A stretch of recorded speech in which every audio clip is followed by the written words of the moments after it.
Hi, folks. Please read the disclaimer, understand it fully. Today, we are going to discuss a very peculiar aspect of Nifty. Most people don't even think about, but this may, open up your mind toward looking at Nifty differently. So, the elephant in the room for Nifty 50 is what? What is moving the Nifty 50 is its own weightage mechanism. And if you look at the constituents of Nifty 50, the top 10 stocks, the 10 out of the 50 stocks, actually account for more than 50% of the weight of the Nifty.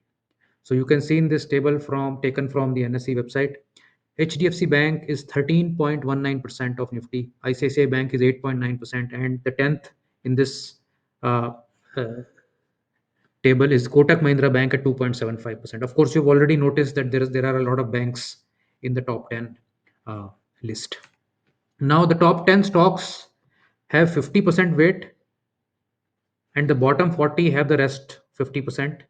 In fact, the bottom 10 stocks have less than 6% weight. So, the 10 together at the bottom really contribute nothing to the overall Nifty's gain or loss. So, is there a problem with this? Is the question to be asked. So, let's say in the last 1 year, if Nifty is up, let's say 2%, this is the white line that you can see here.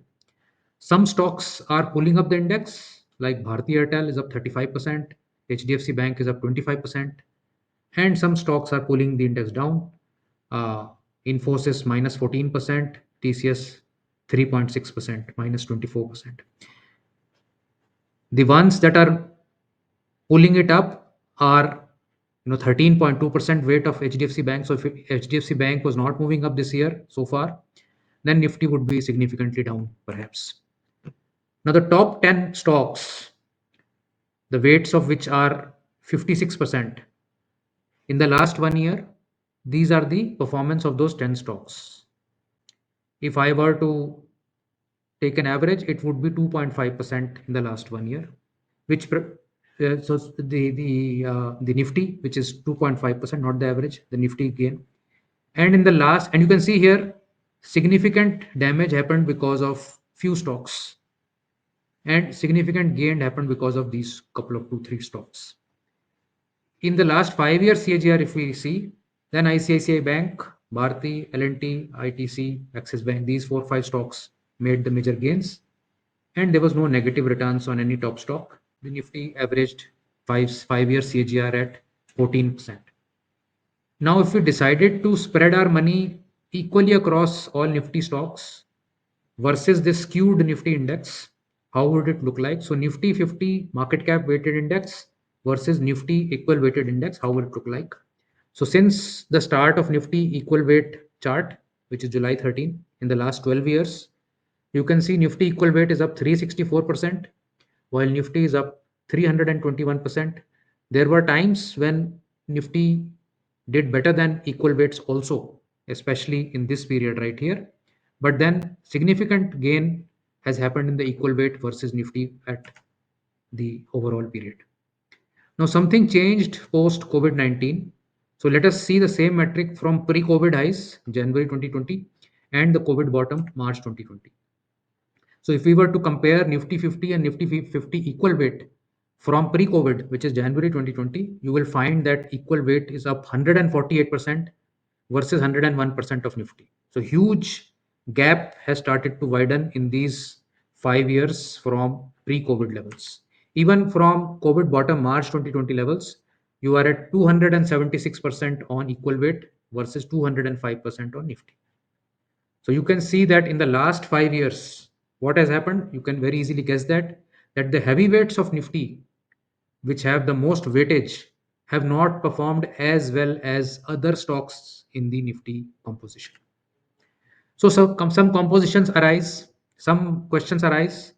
Can you always count on Nifty 50's ability to deliver the goods, considering it is so heavy weighted for those 10 stocks? Are those top 10 stocks at points becoming a baggage for Nifty 50? And how the market cap weighted index has compared to Nifty 50 equal weights? Let's discuss this now. So, ratio of Nifty 50 market cap versus Nifty 50 equal weight. When we see from, let's say, a period, phase one is July 13 to December 17. In this period, this ratio is continuously coming down. What does it mean? It means that basically the bottom 40 of the Nifty are dominating, equal weights are doing better. And if we zoom into this space, you can see that Nifty equal weight has done 120% versus 83% in the Nifty. The second phase, post 2018, we see this ratio of Nifty to Nifty 50 equal weight zoom up dramatically till COVID, uh, pre-COVID. This is the space or the time when the top 10 stocks of Nifty dominated the rest 40. And that is why this ratio chart moved up heavily. And when we see this in detail, you find that in the same period, Nifty was up 20%, while equal weight Nifty was down 10%. Then phase three post COVID, again the bottom 40 have dominated. So we are seeing this ratio come down from 1 to 0.8 again. And here also, when we see the detail, you are able to see that Nifty equal weight is up 152% versus Nifty at 103%.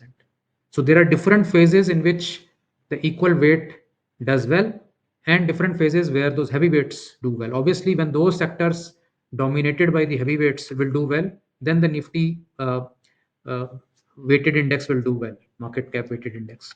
So out of the 145 months in the study, uh, about 26 months were where Nifty 50 market cap weighted index did better.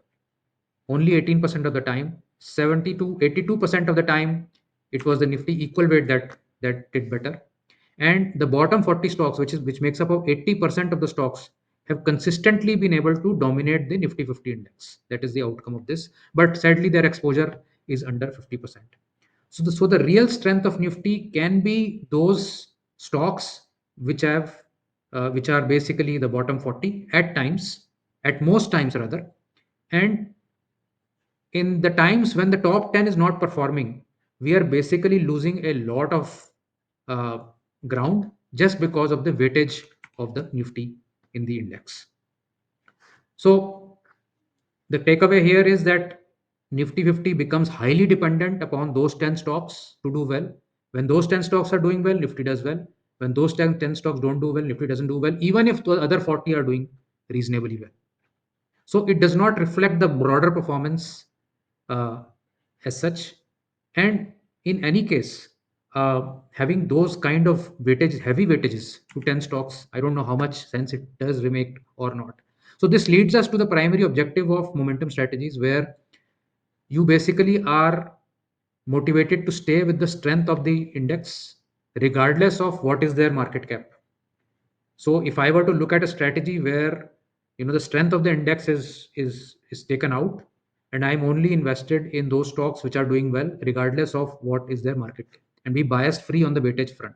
So in that case, whenever those top 10 are not doing well, I will not be invested there.